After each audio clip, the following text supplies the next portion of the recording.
안녕하세요. 바란예안교회 전재훈 목사입니다. 세상은 점점 하나가 되어 가고 있죠. 예전에는 공산주의 국가와 자유주의 국가, 민주주의 국가 간의 극한 대립이 존재했었다면 지금은 그저 부유한 국가와 가난한 국가 정도의 차이만 존재하죠. 세상은 점점 이 글로벌 기업들에 의해서 하나가 되어 가고 있습니다.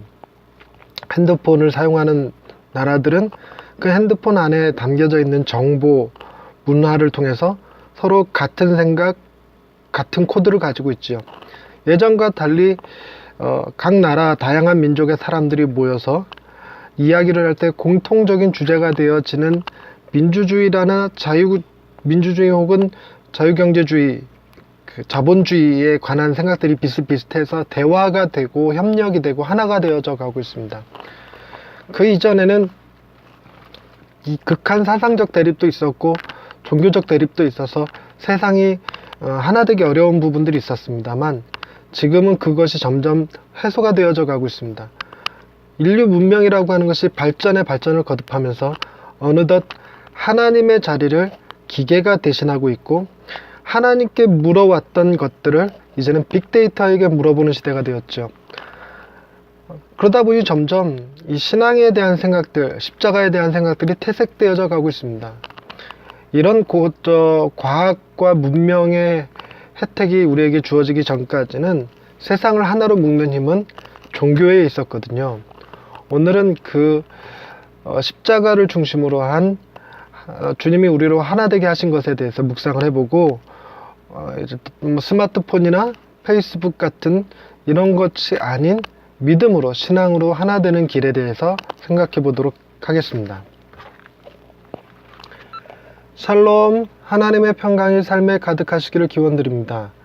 고대 문명 가운데 유난히 사이가 안 좋은 문명이 있었습니다. 메소포타미아 문명과 이집트 문명이 바로 그들인데요. 이들은 서로를 못 잡아먹어서 안달이었죠. 인류 최후의 전쟁인 아마겟돈이 바로 이 둘 사이의 전쟁입니다. 이들이 서로 사이가 안 좋은 이유는 그들의 생활터전을 관통하는 강 때문이었습니다. 메소포타미아 문명은 유프라테스 강과 티그리스 강을 중심으로 형성되었고 이집트 문명은 나일 강을 중심으로 생겨났죠. 이 두 강은 서로 흐르는 방향이 달랐습니다. 유프라테스와 티그리스 강은 서쪽에서 동쪽으로 물이 흘렀고 나일 강은 동쪽에서 서쪽으로 흘렀지요. 물이 흐르는 방향에 따라 한쪽은 달의 신을 섬겼고 또 한쪽은 태양신을 섬겼습니다. 평생을 서로 다른 물줄기를 보고 자란 사람들은 오해와 불신을 만들어냈고 서로의 주장이 상대의 주장을 무시하는 수준에 이르렀습니다. 이 두 문명 사이에서 살아남은 이스라엘은 낮의 해와 밤의 달을 피해야 할 위험 요소로 표현했죠. 광야가 많은 지역적 특성 때문이기도 했지만 이집트의 태양신 문화와 메소포타미아의 달의 신 문화 사이에서 야훼 신앙을 지켜야 했기 때문이기도 했습니다. 우리나라는 동서로 나뉘어 깊은 지역적 갈등을 겪고 있는 나라입니다. 우리나라 지형이 태백산맥을 중심으로 동서로 갈라져 있기 때문이죠. 동쪽에서 사는 사람들은 언제나 태양이 바다에서 뜨지만 서쪽에서 사는 사람들에게 태양은 산 위에서 떠오릅니다. 두 지역의 아침은 시간이 서로 달랐고 바다를 바라보는 시각도 달랐습니다. 이는 두 지역 간의 편견과 오해를 만들기에 충분했고 서로를 불신하는 결과를 낳았지요. 고대로부터 우리와 그들은 늘 산과 강을 중심으로 나뉘었습니다. 산을 넘어가기 전까지는 우리들이고 그 너머에 사는 사람들은 그들이었죠. 우리에게 그들은 늘 위협적인 대상이었고 야만인에 불과했습니다. 우리들만의 문화가 존재하고 우리들만의 신앙이 있지요. 그들의 문화는 이해 불가한 문화이고 그들의 신앙은 야만적이었습니다. 우리와 그들의 경계를 허무는 구절이 누가복음 3장 5절과 6절에 기록되어 있습니다. 모든 골짜기는 메워지고 모든 산과 작은 산이 낮아지고 굽은 것이 곧아지고 험한 길이 평탄하여질 것이요 모든 육체가 하나님의 구원하심을 보리라 함과 같으니라. 아멘. 이 구절은 메시아가 오실 것에 관한 이사야서의 말씀을 누가가 인용한 구절입니다. 광야에서 세례 요한이 등장한 것을 두고 이 구절에 대한 성취라고 보았지요. 이후 요한의 이후에 등장할 메시아는 산과 골짜기로 양분된 사회를 편견 없이 구원하실 것이라고 본 것입니다. 부유한 자나 가난한 자, 건강한 자나 병든 자, 율법의 특혜를 누리는 자와 율법의 저주를 받고 있는 자 모두에게 메시아는 구원의 능력이 되어주실 것입니다. 그리하여 말 그대로 모든 육체가 하나님의 구원하심을 보게 될 것이지요.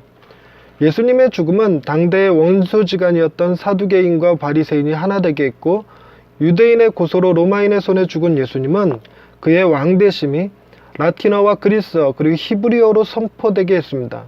주님의 고난은 유대인과 이방인이 하나가 되어 한 교회를 이루고 남자와 여자, 주인과 종, 헬라인과 야만인, 지혜자나 어리석은 자 모두를 아우르는 복음이 되었습니다.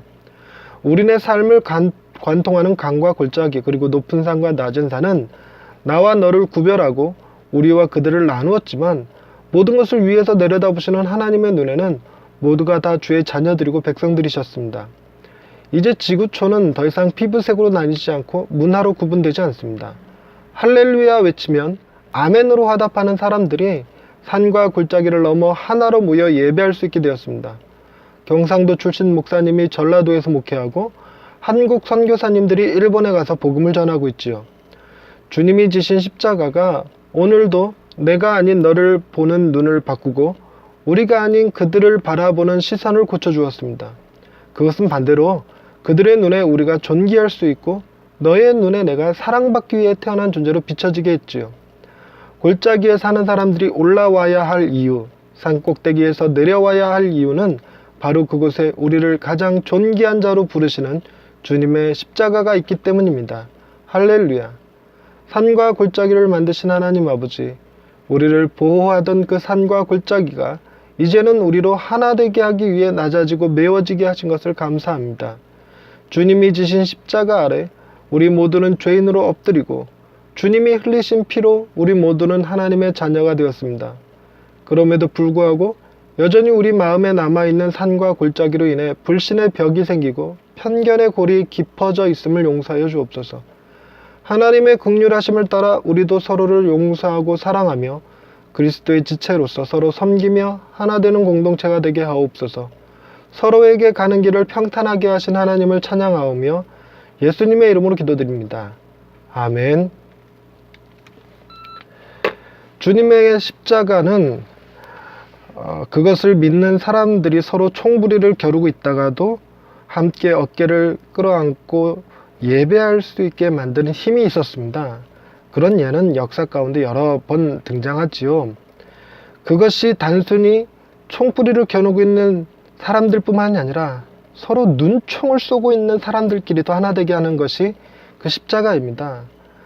교회에 모인 사람들은 나이가 많은 사람, 적은 사람, 많이 배운 사람, 못 배운 사람, 경상도 사람, 전라도 사람, 여러 종류의 사람들이 하나로 모여서 단 하나의 목표, 우리를 구원하신 예수님을 찬양하는 일에 하나가 되고 있지요.